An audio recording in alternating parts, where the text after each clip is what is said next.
Hello everybody, we're on video number 3, continuing on with our 2016 final exam that we have hopefully practiced already. You're not going to get much just by watching me do these. It's always a better idea to try the questions first and then come see, and that way I can fill in the gaps or redirect you on a particular line of reasoning.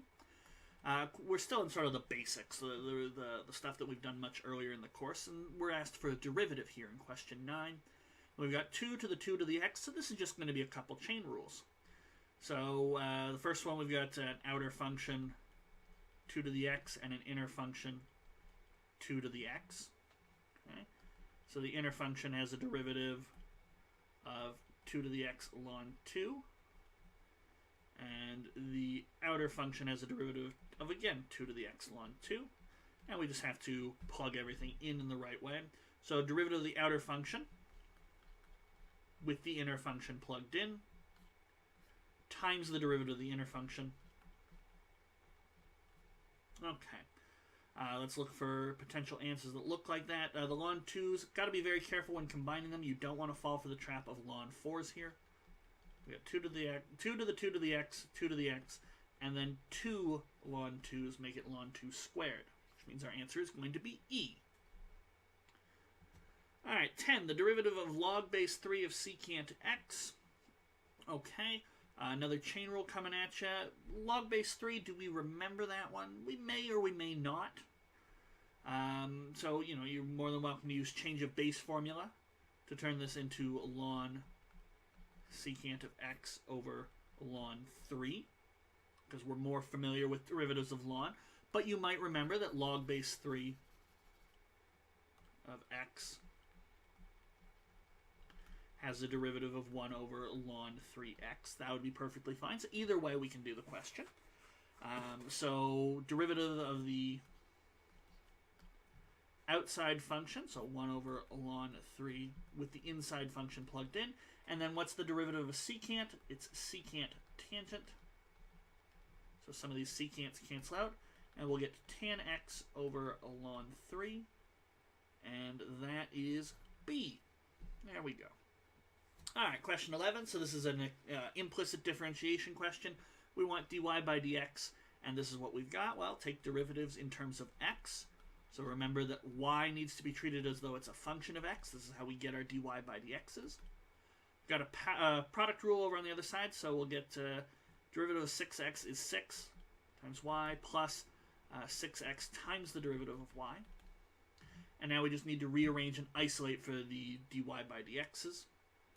So let's bring them all over onto the one side.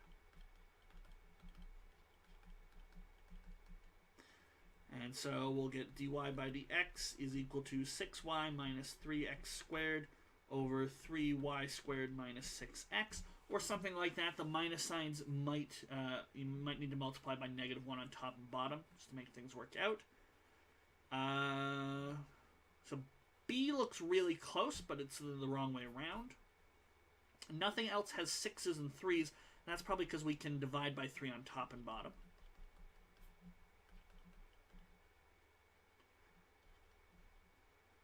So, do we have any... Oh, this should be a 2x.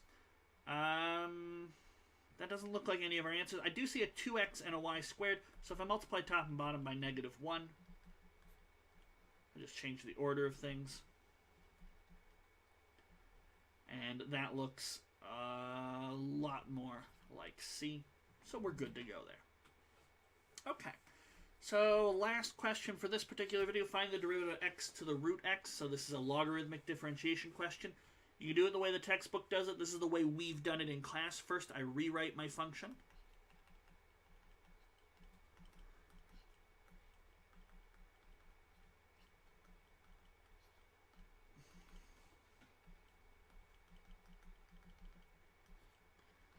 Now that everything's in the exponent, I can do a chain rule. Derivative of e to the x is e to the x. Okay. The next thing we're going to do with this part is to turn it back into x to the root x. As you can see, our answers, some of them do have x to the root x's. But then we also need to multiply by the derivative of the inside function. And so that'll be root x times ln x. Well, that'll be root x over x plus and then 1 over 2 root x ln x. Okay, can we clean any of that up? Well, yeah, the root x on top and the x on the bottom will cancel out to a 1 over root x. So we can change this to 2 plus ln x over 2 root x. I think that's probably the easiest way to write it. And that looks like C as well. Alright, there we go. And now we'll be moving on to 13, but not in this video. We're going to save it for the next one.